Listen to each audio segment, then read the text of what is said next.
Hello दोस्तों, आज मैं आपको जो कहानी सुनाने जा रही हूँ, ये कहानी है रानी परी की काली बेटी की। तो चलिए दोस्तों, देखते हैं आज की ये कहानी। बहुत समय पहले की बात है। परीलोक में रानी परी अपनी बेटी किरण के साथ रहती थी। वैसे तो किरण एक बहुत ही अच्छे दिल की लड़की थी और हमेशा दूसरों की मदद करती थी, लेकिन उसमें एक कमी थी, क्योंकि वो बहुत ही सांवली थी, जिसकी वजह से बाकी सभी परियां उसका बहुत मजाक उड़ाती थी। रानी परी ने उसे ठीक करने की बहुत कोशिश की, लेकिन उस पर कोई भी जादू काम नहीं करता था। ऐसे ही एक दिन वो पृथ्वीलोक पर घूमने के लिए जाती है और वो पृथ्वीलोक पर घूम रही होती है कि तभी उसे रवि नाम का एक खूबसूरत लड़का दिखाई देता है और उसे पहली ही नजर में रवि से प्यार हो जाता है। फिर वो रवि के पास जाती है और उससे बोलती है, हाय, मेरा नाम किरण है और मुझे पहली ही नजर में आपसे प्यार हो गया है। क्या आप मुझसे शादी करोगे? हेलो, मेरा नाम रवि है, लेकिन मैं आपको जानता तक नहीं हूँ। और आप रहती कहाँ हैं? मैं यही पड़ोस के गांव में अपनी माँ के साथ रहती हूँ। मेरी शादी की उम्र हो गई है, लेकिन मेरे काले रंग की वजह से कोई भी लड़का मुझसे शादी ही नहीं करता। प्लीज आप मुझसे शादी कर लीजिए। अच्छा ठीक है, वैसे तो आप बहुत खूबसूरत हैं और आपके इस काले रंग से मुझे कोई दिक्कत नहीं है। मैं आपसे शादी करने के लिए तैयार हूँ। और फिर रवि ने किरण परी से खुशी खुशी शादी कर ली। उसके बाद किरण परी अपनी माँ को वो सारी बात आकर बता देती है। पर बेटा, तुमने शादी क्यों कर ली, वो भी पृथ्वीलोक पर, और मुझे कुछ बताया भी नहीं। माँ, मैं क्या करती माँ, परीलोक की सभी परियों की बातों से मैं बहुत ज्यादा परेशान हो गई थी। इसीलिए मैंने सोचा कि मैं रवि से शादी करके उनके साथ हंसी खुशी पृथ्वीलोक पर ही रहूंगी। और वो बहुत अच्छी है माँ, और उन्हें मेरे काले रंग से कोई भी दिक्कत नहीं है माँ। वो तो ठीक है बेटा, पर क्या तुम्हें पता नहीं कि परीलोक का नियम है कि अगर कोई परी पृथ्वीलोक के इंसान से शादी करेगी तो उन्हें अपनी सारी जादुई शक्तियाँ वापस देनी पड़ेंगी और वो एक साधारण इंसान बन जाएंगी। कोई बात नहीं माँ, आप मेरी सारी जादुई शक्तियाँ वापस ले लीजिए और मुझे एक साधारण इंसान के रूप में बदल दीजिए। उसके बाद रानी परी किरण परी की सारी जादुई शक्तियाँ वापस ले लेती हैं और उसे एक साधारण इंसान बना देती हैं। फिर किरण परी अपनी माँ से विदा लेकर वहाँ से चली जाती है, लेकिन यहाँ भी किरण परी के काले रंग की वजह से उसकी सास उसे बिल्कुल भी पसंद नहीं करती थी और अपनी बड़ी बहू को बहुत मानती थी, क्योंकि उसका रंग साफ था और वो गोरी थी। अरे ओ कलमुही किरण, कहाँ मर गई और कितना देर लगाएगी एक कप चाय लाने में? ये लीजिए माँ जी चाय। तेरे हाथ से तो ये चाय पीने में भी डर लगता है, कहीं तेरा ये काला रंग मेरे ऊपर न चढ़ जाए। जब कभी भी किरण का अपनी सास से आमना सामना होता तो हर बार उससे अपने काले रंग पर ताना सुनना पड़ता, जिस वजह से बेचारी किरण बहुत दुखी रहती थी। पर किरण ने कभी भी पलटकर अपनी सास को जवाब नहीं दिया।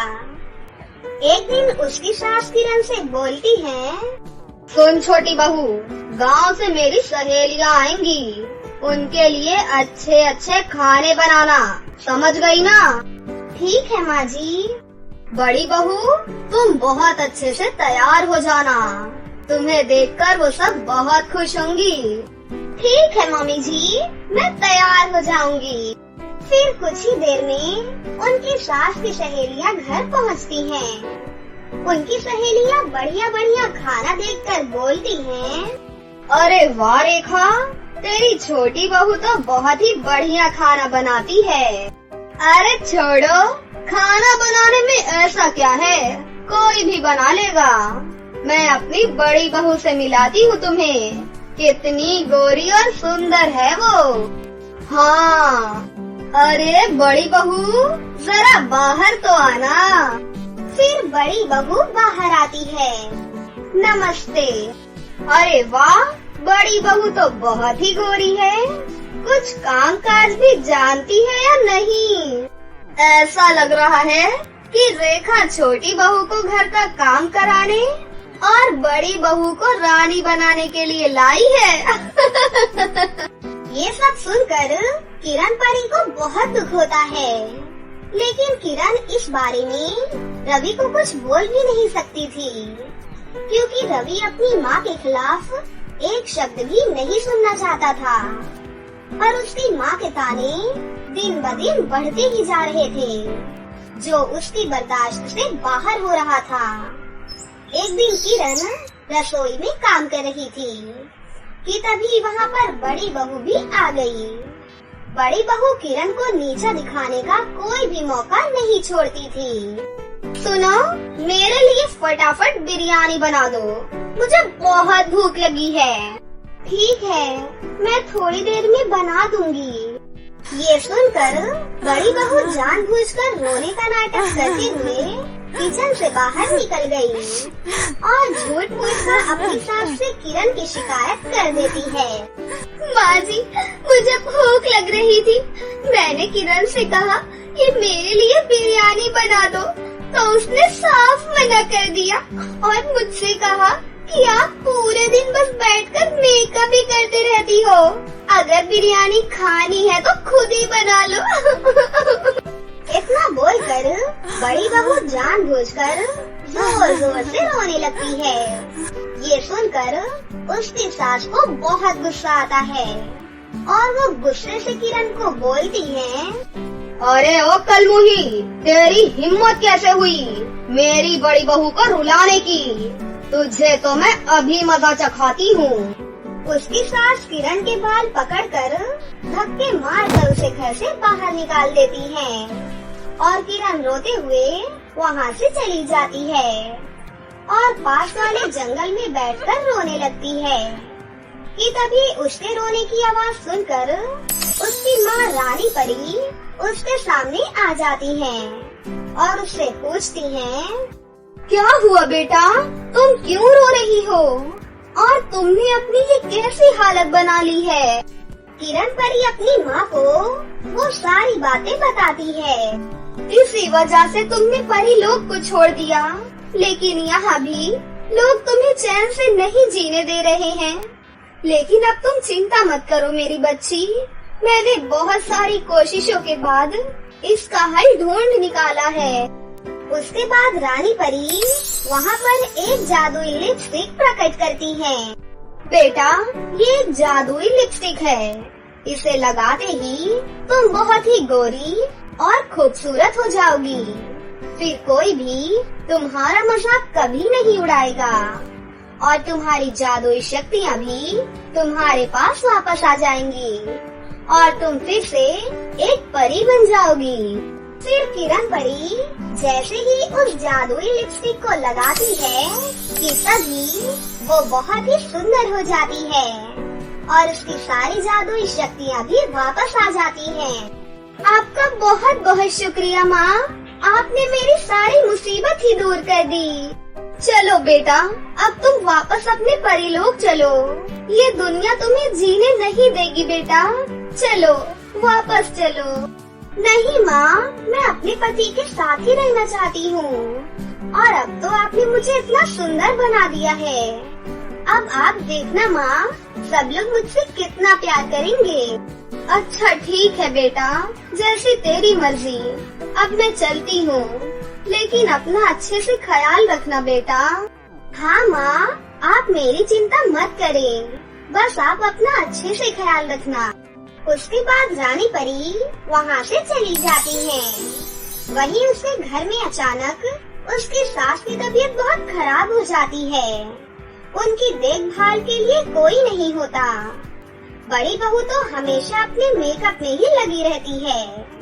रेखा को अपनी छोटी बहू की बहुत याद आती है। अब वो बहुत पछताती है। तभी किरण खुशी खुशी अपने घर वापस आती है। जैसे ही उसकी सास उसे देखती है, वो चौंक जाती है और कहती है, अरे इतनी सुंदर लड़की, तुम कौन हो बेटा? माँ जी, मैं किरण हूँ, पहचाना नहीं आपने मुझे? क्या किरण, तुम्हारा काला रंग कहाँ गया और तुम इतनी सुंदर कैसे हो गई? किरण अपनी सास को सारी बातें बताती है। सास को भी अपनी गलती का एहसास होता है और वो किरण को बहुत प्यार करती है। जब किरण को पता लगता है कि माँ जी की तबीयत खराब है, तो वो अपनी सास की सेवा में लग जाती है और दिन रात उसकी सेवा करती है। ये सब देखकर उसकी सास को खुद पर बहुत शर्म आती है और उसकी सास किरण से माफी मांगती है। मुझे माफ कर दो बहू, मैं तुम्हें समझ नहीं पाई। मैंने तुम्हें इतना ताना मारा और तुम्हें इतना परेशान किया, इसके बावजूद भी तुम मेरी इतनी देखभाल कर रही हो। अरे नहीं माँ जी, मुझे आपकी बातों का कोई बुरा नहीं लगा। आप मुझसे माफी मत मांगिए। ये सुनकर उसकी सास की आंखों में आंसू आ जाते हैं और वो अपनी छोटी बहू को गले से लगा लेती हैं। इसके बाद वो अपनी छोटी बहू और बेटे के साथ हंसी खुशी रहने लगती है। बसंतपुर नाम के एक गाँव में एक रवीना नाम की लड़की अपनी सौतेली माँ शीला के साथ में रहती थी। रवीना की सौतेली माँ बहुत ही खड़ूस और स्वार्थी स्वभाव की औरत थी। शीला रवीना के पिता रमेश के काम पर जाते ही उस पर अत्याचार करना शुरू कर देती थी। रवीना की सौतेली माँ रवीना से दिन रात घर के काम करवाती रहती थी और बदले में केवल सूखी रोटी खाने को ही देती थी। इसी तरह दिन बीतते रहते हैं और रवीना अब 18 साल की हो जाती है। इसी बीच रवीना की सौतेली माँ शीला को अपनी एक बेटी रिमझिम हो जाती है। अब शीला किसी भी तरह रवीना की शादी करवाना चाहती थी ताकि वो इस घर को खाली करके चली जाए। शीला अक्सर आस पड़ोस में रवीना की शादी के लिए बात किया करती थी। इसी तरह एक दिन शीला शॉपिंग के लिए शहर जा रही होती है कि तभी उसे रास्ते में एक गरीब हट्टा कट्टा नौजवान बहुत परेशानी में नजर आता है। तभी वो लड़का शीला के पास आता है और उससे कहता है, आंटी जी, मेरी मदद कर दीजिए। मेरी माँ बहुत बीमार है और मेरे पास पैसे भी नहीं हैं। मैंने बहुत लोगों से मदद मांगी पर किसी ने भी मेरी मदद नहीं की और कोई मुझे काम पर भी नहीं रख रहा है। आप मेरी मदद कर दो, मुझे कोई काम दे दो, आपकी बहुत मेहरबानी होगी। उस गरीब लड़के को इस तरह गिड़गिड़ाता हुआ देख शीला के शैतानी दिमाग में एक तूफानी आइडिया आता है। फिर शीला मन ही मन सोचती है, ये लड़का बहुत काम का है। अगर मैं इस लड़के से अपनी सौतेली बेटी रवीना की शादी कर दूं, तो ये मेरे बहुत काम आ जाएगा और इसी बहाने हमारे सर से वो बला भी टल जाएगी। हाँ, यही करती हूँ। ठीक है, मैं तुम्हारी मदद कर सकती हूँ, पर मैं तुम्हें जो कहूँगी तुम्हें वही करना पड़ेगा। बोलो, मंजूर है? ठीक है, आप जो कहेंगी मैं वो कर लूँगा। इसके बाद शीला उस लड़के को पूरी प्लानिंग समझाती है कि किस तरह से अमीर बनने का नाटक करना है। शीला उस लड़के को कुछ एडवांस रुपए देकर वहाँ से अपने घर वापस चली जाती है। अगले दिन जब रवीना के पिताजी ड्यूटी पर जा रहे होते हैं, तो शीला उन्हें इस रिश्ते की खबर देती है। सुनिए जी, मैंने अपनी बिटिया रवीना के लिए एक रिश्ता देखा है। लड़का बहुत अच्छे घराने से है और पैसे वाला भी है। अगर आप कहो तो मैं लड़के वालों को इस शादी के लिए हाँ कह दूं। अरे ये क्या बात हुई? पहले पता तो कर लो, लड़का कौन है, कैसा है और कहाँ रहता है। ऐसे थोड़ी ना शादी विवाह हो जाते हैं। बस आ गई ना वही बात। मैं सौतेली माँ हूँ तो क्या मैं अपनी बिटिया रवीना के लिए अच्छा रिश्ता नहीं देखूंगी? सच कहते हैं लोग, सौतेली माँ को कोई अपनी माँ की जगह नहीं देता। रहने दो आप, यहाँ कोई मुझे अपना ही नहीं समझता। भला मैं अपनी बेटी रवीना के लिए कोई गलत रिश्ता थोड़ी ढूंढ कर लाऊंगी। अरे नहीं नहीं, मेरा मतलब वो नहीं था। ठीक है बाबा, तुम आज उस लड़के को घर बुला लो। मैं एक बार लड़के से बात करके रिश्ता फाइनल कर दूंगा। इतना कहकर रवीना के पिता वहाँ से काम पर चले जाते हैं। यहाँ शीला मन ही मन सोचकर बहुत खुश हो रही थी कि अब उसके सभी पैसे बच जाएंगे और शादी विवाह में ज्यादा खर्चा भी नहीं आएगा। शीला जिस लड़के की बात कर रही थी वो कोई और नहीं बल्कि वो गरीब लड़का रमन ही था। शीला रमन को फोन करके शाम को बुला लेती है। रमन को अपनी माँ के इलाज के लिए पैसे चाहिए थे, इसलिए वो मजबूर होकर झूठ बोलने के लिए तैयार हो जाता है। शाम के समय रमन अच्छे कपड़े पहनकर शीला के घर आ जाता है। रमन के आते ही शीला रमन की तारीफ पे तारीफ करती है। रमन की MNC कंपनी में अच्छी नौकरी लगी है जी। रमन, सैलरी कितनी है तुम्हारी? जी वो 50। हाँ, बात हुई थी तुम्हारी माँ से।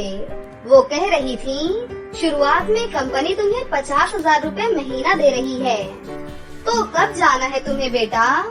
अगले हफ्ते निकल रहे हैं। वो ऐसा है कि मेरा मुंबई में ट्रांसफर हो गया है, इसलिए हमें जाना होगा। और मेरी माँ की तबीयत खराब रहती है, इसलिए माँ का कहना है कि शादी अगले 2 दिन में ही हो जाए तो अच्छा रहेगा। अरे ये क्या बात हुई रमन बेटा?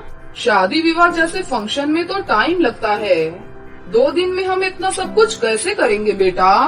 पिताजी, माँ की ये आखिरी इच्छा है कि मेरा विवाह मेरे जन्मदिन वाले दिन पर ही हो, इसलिए हम ज्यादा लेट नहीं कर सकते।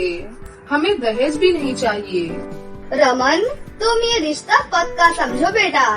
हमें तुम्हारे विचार बहुत अच्छे लगे।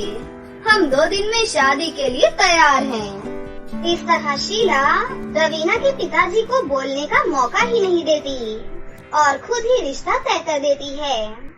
इस तरह से 2 दिन बाद ही रवीना और रमन की शादी हो जाती है। थोड़े बहुत कपड़े और शादी का सामान देकर रवीना के माता पिता रवीना को विदा कर देते हैं। रमन घर पहुंचकर रवीना को सारी बातें सच सच बता देता है, जिसे सुनकर रवीना के मानो होश ही उड़ जाते हैं। मुझे तो विश्वास ही नहीं हो रहा कि मेरी सौतेली माँ मेरे साथ ऐसा भी कर सकती हैं। पर कोई बात नहीं, अगर उन्हें यही मंजूर है तो मैं तुम्हारे साथ इस टूटे फूटे घर में रहने के लिए तैयार हूँ, क्योंकि तुम मुझे बहुत अच्छे लगते हो।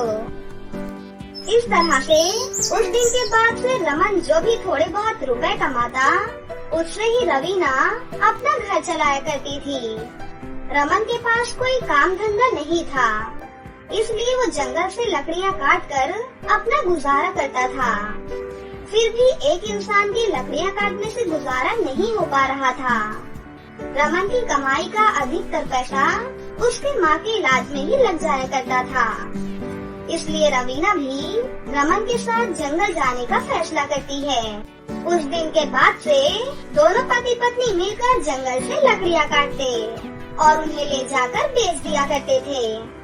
इसी तरह दिन निकल रहे थे कि एक दिन वो दोनों लकड़ियाँ काट रहे होते हैं कि तभी उन्हें किसी के चीखने चिल्लाने की आवाज आती है। रमन को आवाज सुनकर उस आवाज का पीछा करता है। रवीना भी उसके पीछे पीछे जाती है। तभी रमन देखता है कि एक छोटी बच्ची नदी में डूब रही है। रमन बिना आगे पीछे देखे नदी में उसकी जान बचाने के लिए कूद जाता है और उसे नदी से बाहर निकाल लेता है। रमन के इस व्यवहार से खुश होकर वो छोटी बच्ची एक परी के रूप में बदल जाती है और उससे कहती है, खुश रहो रमन, मैं तुम्हारी मदद करने के स्वभाव से खुश होकर तुम्हारी मदद करना चाहती हूँ।